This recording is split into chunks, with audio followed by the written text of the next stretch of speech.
90% rakyat Malaysia selalu buat 3 kesilapan ni bila beli kereta second hand.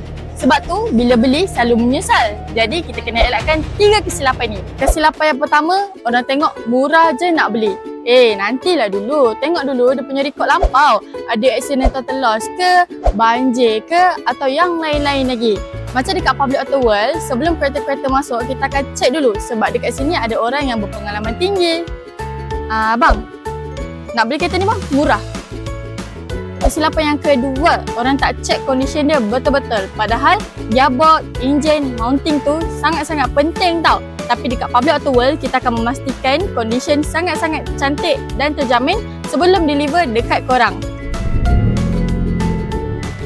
Dan yang ketiga, selalu salah pilih seller. Macam dekat tempat kita, SA kita semua berpengalaman tinggi tau. Nak pula tempat kita dah beroperasi lebih daripada 20 tahun.